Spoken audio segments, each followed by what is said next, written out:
This morning, the search for answers continues after an Air Canada jet collided with a fire truck in New York's LaGuardia Airport just before midnight Sunday. The footage is very disturbing. Just before midnight, the plane's pilots died in this crash. Yeah, the airport reopened Monday afternoon, but the FAA says the runway where the collision occurred will remain closed until Friday while federal investigators examine the scene. CBS has the very latest. Surveillance video shows the moment an Air Canada Express jet collided with a fire truck, flipping it in a cloud of debris and smoke just before midnight Sunday at LaGuardia Airport.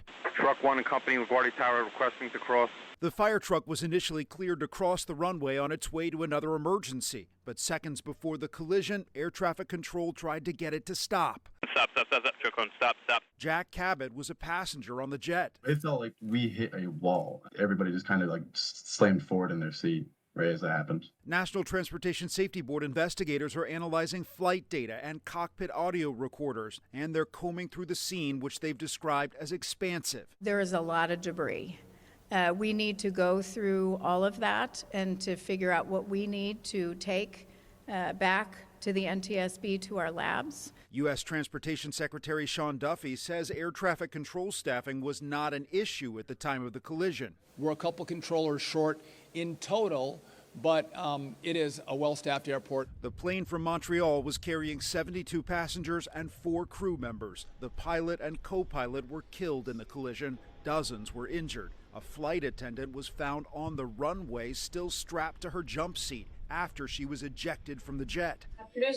In an interview, her daughter said it was a miracle her mother survived with just a broken leg. Bradley Blackburn, CBS News, New York. Transportation Secretary Sean Duffy said Canada is also sending a team of transportation officials to probe the incident. Of course, so many prayers for those pilots' families today.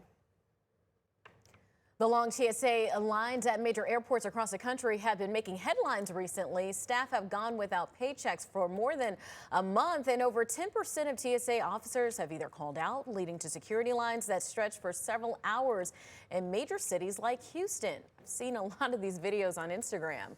At PTI, we aren't seeing those disruptions, but there's a different concern right now. The feds have said staffing shortages could force them to temporarily close smaller airports, including PTI.